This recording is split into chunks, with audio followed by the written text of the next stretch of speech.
Energy. Pangga, energy kaibigan mo. Pangga, energy ang numero uno. Kaya't tumango na at isigaw mo. Same, pero iba. Pag sabihin radyo, sabihin mo energy. Naka-energy na ba ang lahat? Lagi-lagi.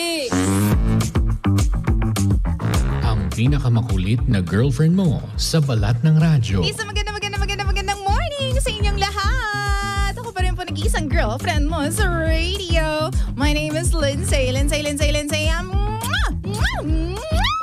Makulit pero may puso. Handang makinig sa mga kwento mo. Alam mo, feeling ko kailangan mo na siyang iwan kasi it doesn't make sense. Ang kwento sa lihim ng liham.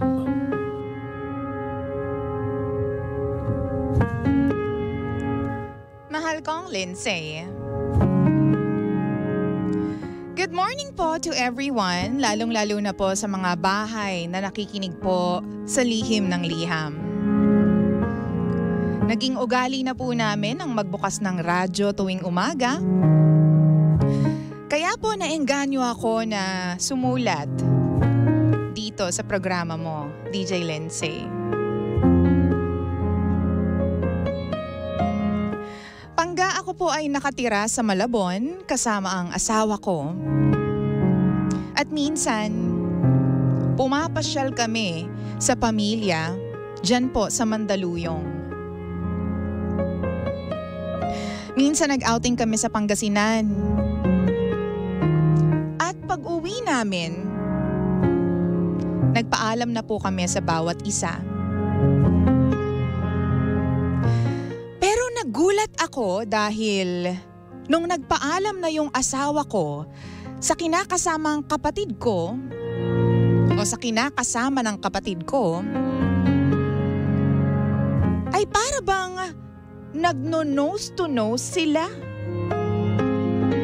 Tapos, noo sa noo. Nung nakita ko yun, I was like, bakit?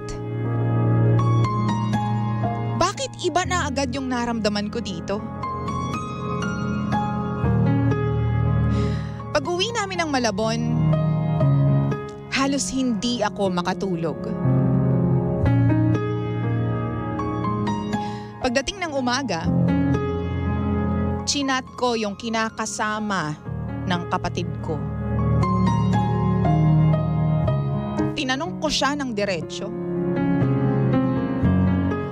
Anong meron sa inyo ng asawa ko? Tapos ang sabi niya, matagal na raw siyang pinaglalaruan ng asawa ko. Hinahawakan sa balakang, tapos kung ano-ano pang hindi magagandang gawain ng isang lalaki sa babae. Minsan na rin daw siyang hinalikan ng asawa ko.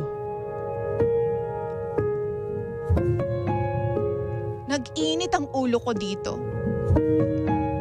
Gusto kong manakit, pero alam kong hindi po pwede. Dahil kapag inaway ko ang kinakasama ng kapatid ko, makakalaban ko rin ang mismong kadugo ko. Kinompronta ko yung asawa ko at umami naman siya. Pero hindi daw biktima yung babae. Gusto niya rin daw yun. At ang totoo niyan, yung babae daw ang unang nang-akit sa kanya. Tinanong ko siya kung kailan nangyari to. Nagulat ako, DJ Lindsay. Dahil may 4 na taon na pala silang naglalandian nang hindi ko alam. Nandun pa kami sa kabilang bahay. magkakasama pa kaming lahat. Pero napakatanga ko, DJ Lindsay. Kasi hindi ko man lang naramdaman. Nagpa-victim silang dalawa. Kapag narinig mo yung side ng babae, siya ang minomolestya. Kapag narinig mo naman yung side ng asawa ko, yung babae naman ang nang-akit sa kanya.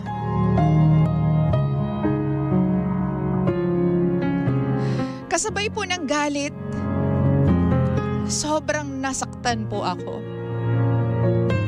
Sobra. Kasi ginawa nila akong tanga.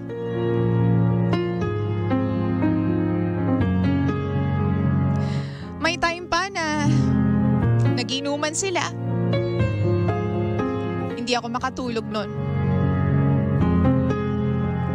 Ito yung time na magkakasama pa kaming lahat sa iisang bahay. At magkakasama din kaming magkakapatid at mga asawa namin sa iisang kwarto. Pagkatapos nilang mag-inuman at nakatulog na kaming lahat, ang hindi ko alam ay magkahawak pala silang dalawa. Nangyari rin na hinalikan ng asawa ko yung hipag ko habang nakahiga. Tapos ako nasa kabilang side lang. Nagtatabi-tabi kasi kami noon dahil iisang higaan lamang ang meron kami. Kung babalikan ko lahat ng ginawa nila, DJ Lindsay, napakarami po. 4 years ba naman? Meron pang nangyari na pinatira ko yung babae sa amin dahil hirap sila ng kapatid ko. Ang sabi ko, ako na munang bahala sa pagkain ninyo. Yun pala, kapag wala kaming magkapatid, naglalandian naman pala sila.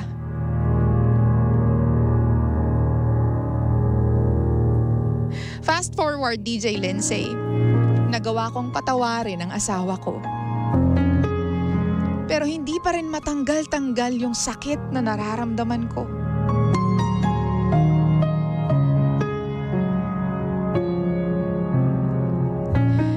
Nakikita ko pa rin yung babae. Siyempre, asawa siya ng kapatid ko.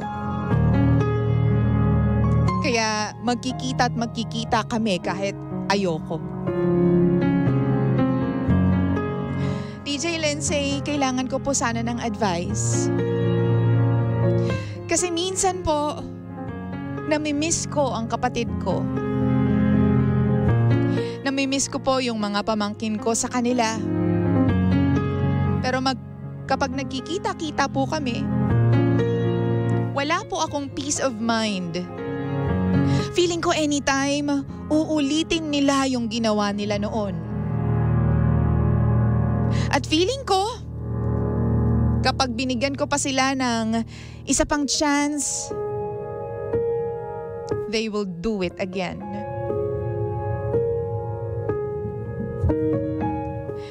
Titiisin ko na lang po ba na huwag nang makita yung kapatid ko at yung mga pamangkin ko?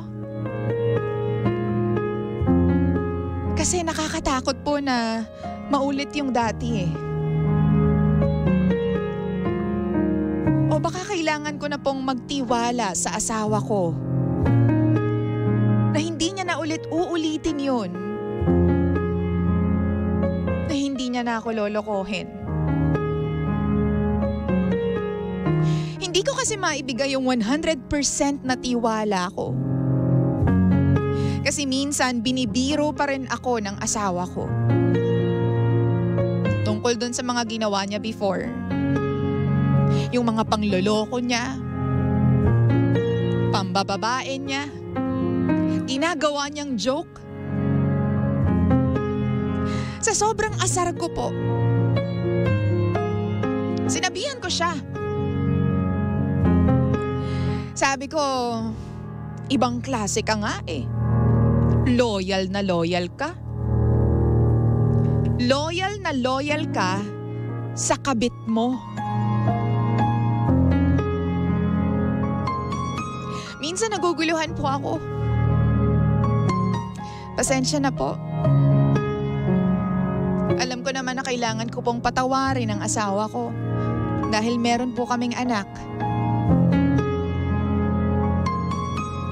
Talaga sigurong dumadaan lang sa amin at sa mga tulad namin ang mga pagsubok na ito. Payo naman po.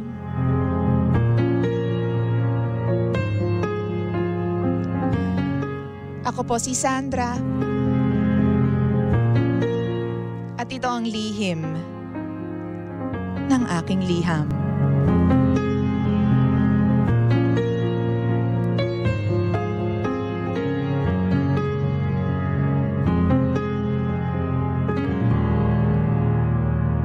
Lihim ng liham.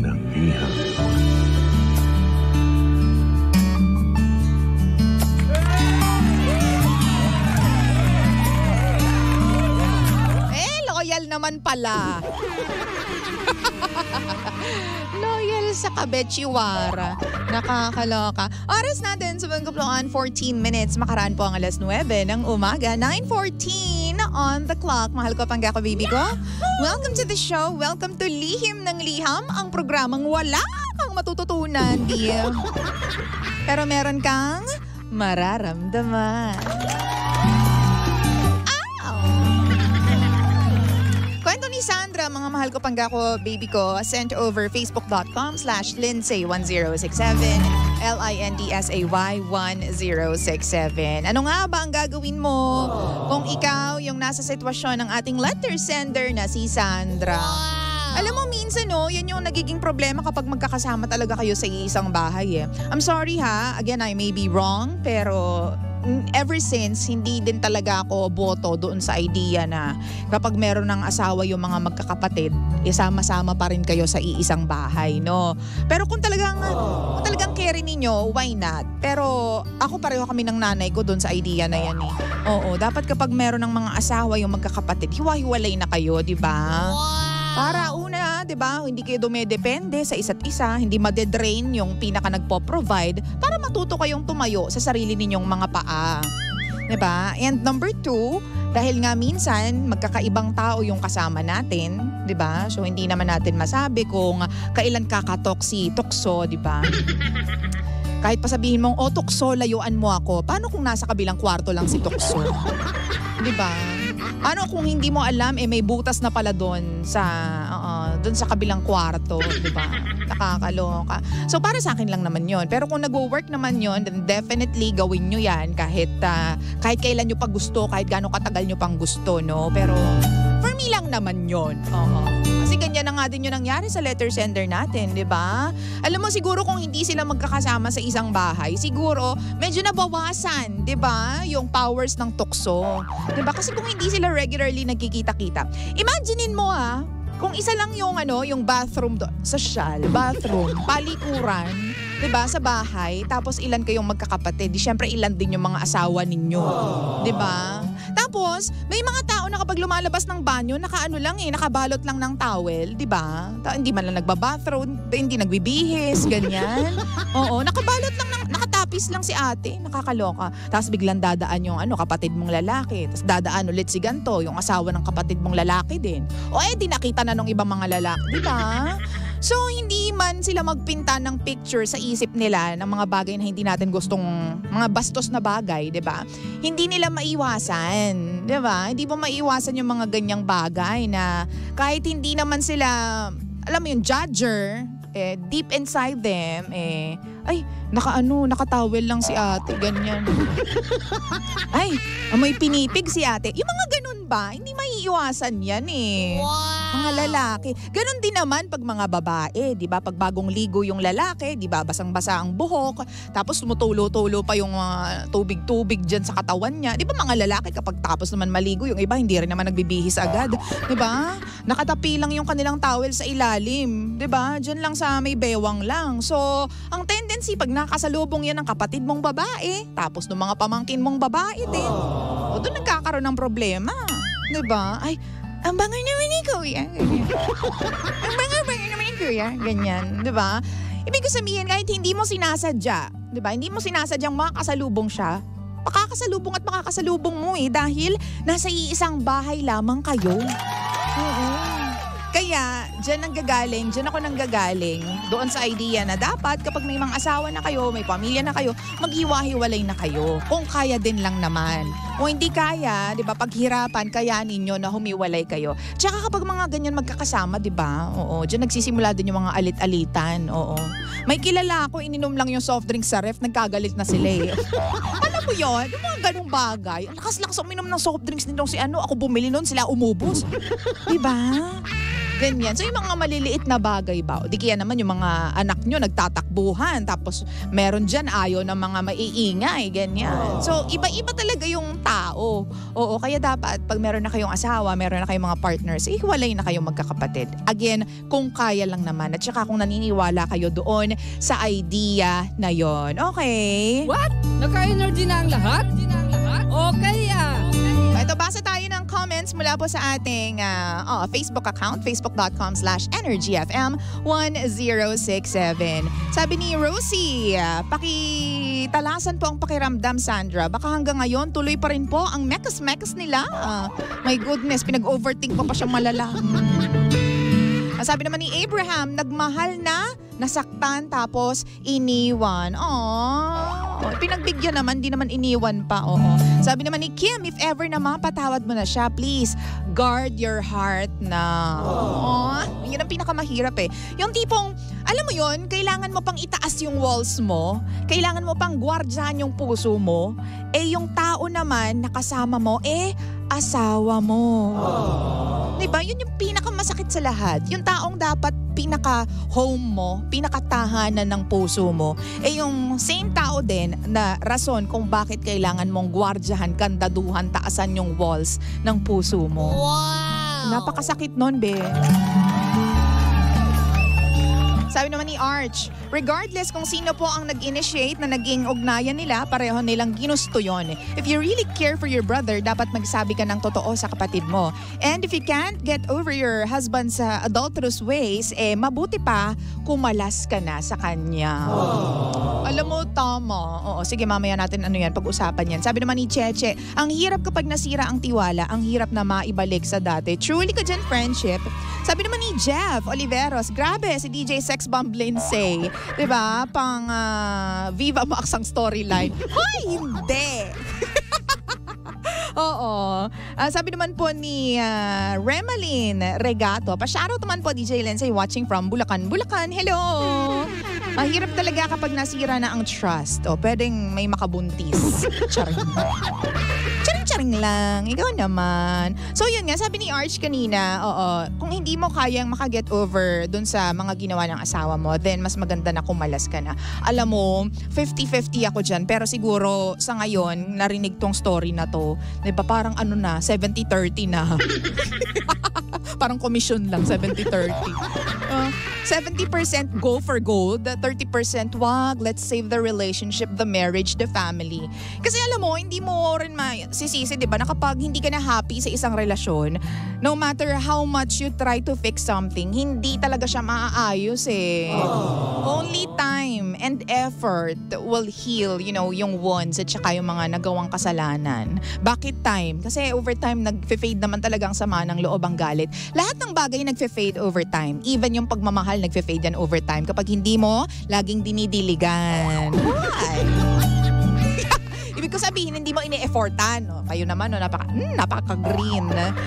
Tapos, di ba, even yung galit, di ba, over time nag-fade yan. Bigyan mo lang siya ng enough na space, di ba?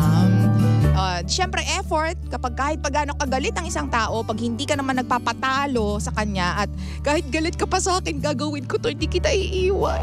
Yung mga ganyan, tapos araw-araw mo pa rin siyang pinagsisilbihan, araw-araw mong pinagsisisihan yung mga kasalanan mo. Ako naniniwala ako dun na magiging okay yan pag effortan mo lang talaga. Pero dapat, kasi Sandra, no, dapat kung gusto mong maging maayos yung relationship ninyo.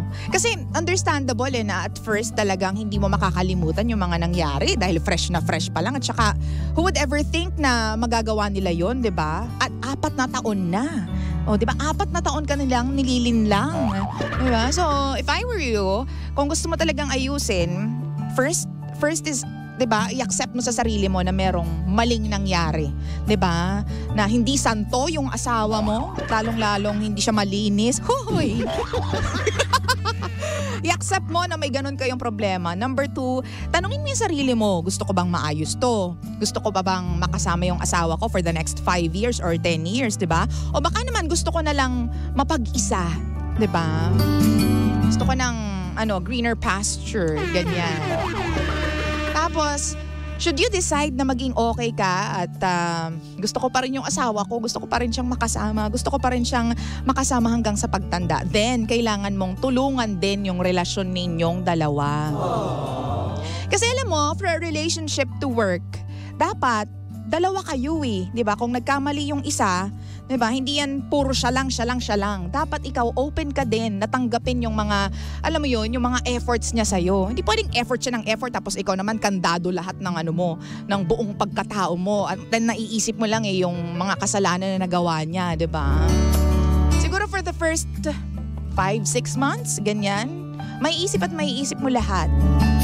Pero in time, no, kapag naisip mo na, hindi, siya pa din talaga yung mahal ko kahit medyo animal siya. Tulungan mo yung sarili mo, 'di ba? Tulungan mo yung asawa mo na maging maayos kayong dalawa. Yan. Tanggapin mo lahat ng pag-i-effort niya, 'di ba? Maging warm ka ulit with him or her, 'di ba? Kasi yun yung pinakamaganda sa lahat yung tipong nagtutulungan kayo to make the family work, no?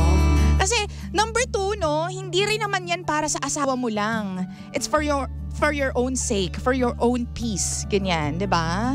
Hindi lang para sa kanya, para sa iyo din. Kasi ang hirap gumising sa umaga, no, na meron pagdilat mo sa umaga, no, imbes na magdadasal ka ng taimtim, ang naiisip mo yung, 'di ba, kawalang yaan ng asawa mo. 'Di ba? Ang sakit sa dibdib niyan. Alam mo na pagdaanan ko na 'yan. Oo, sabi ko sa inyo, na-karma na ako noon eh. Yung tipong paggising mo, ang masakit pa niyan, 'di ba? Ayoko na nga, too much information. Paggising mo talaga, umiiyak ka, 'di ba? Pagdilat mo sa umaga, yun agad yung naiisip mo, tas iiyak ka lang ng iiyak. Ang bigat sa dibdib. Kahit wala naman akong dibdib. 'Di ba? So, dapat mag-decide ka na patawarin siya, patawarin ang sarili mo, ganyan. Mag-start kayo all over again.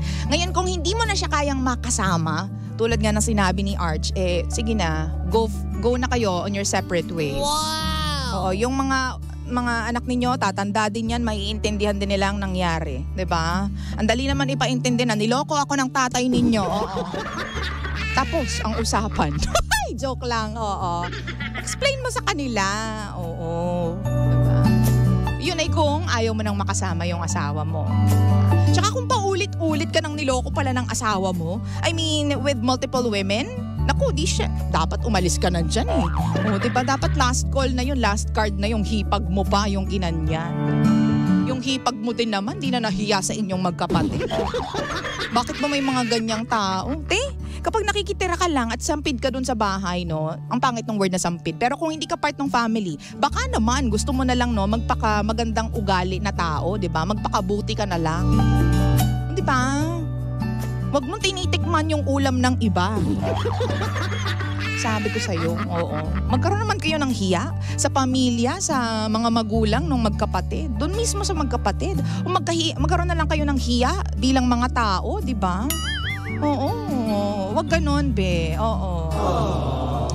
Ay, naku, 9:26 ng umaga. Sabi ni Joel Lopez, hindi alam nung kapatid niya ang nangyayaring kalokohan ng asawa niya at asawa ng letter sender. Feeling ko, Hindi pa. Oo nga. Ito ba't di mo sabihin sa kapatid mo, ano ikaw lang yung masama yung loob? Dapat damay-damay ito, te. Feeling ko hindi alam eh. Oo, kasi namimiss niya nga raw yung kapatid niya eh. Oo. Sinasabi ko sa'yo, pag masama loob mo, bilang yung asawa mo naman yung gumawa niyan, dapat masama din yung loob mo. I mean, pag masama yung loob ko, dapat masama din yung loob mo. Ganyan. Hi! Watching from Dasma, Cavite, sabi po ni Kat. Sabi ni Janet de la Cruz, true sa relasyon, pag nawala si trust, ang hirap ng ibalik. Tama. Sabi ni Felipe, stay single na lang para walang problema. Oo, pwede nga lang eh. Oo. Sabi ni Rosie, humiwalay kahit maliit na kwarto para walang maging problema. At, Cheche, naniniwala talaga ako na tukso ang pinakamalakas na bagyo. Oo. Kasi alam niyo Pangga, diba, kung pera-pera lang din ang problema, nagagawa naman ng solusyon yan eh. Kung ang gutom lamang ang problema ninyo or wala kayong pambili ng ganito, ganyan, sana nga ganun na lang yung problema eh, no? Kaso hindi. Infidelity, diba, yung pangingibang babae nung asawa mo yung problema. Mas masakit yun eh. Kasi yung pagkain, magagawan mo ng paraan yan. Mangutang ka siguro, magnegosyo ka, ganyan. Bumili ka ng noodles o delata, ganyan. Masusolusyonan eh. Pero kapag yung panloloko, yung sa emotions ka na naapektuhan, nasaktan, ay te, ang tagal mong dadalhin yan. Oo. Tapos sa mga susunod din na mga relasyon, o di kaya naman mga lalaking makikilala mo, kahit nga hindi lalaking makikilala mo, yung mga lalaking, alam mo yun, nandyan sa paligid mo, pagdududahan mo na. Oo. Kiki-question mo na lahat ng kredibilidad ng mga lalaki kapag ikaw mismo ay naloko na.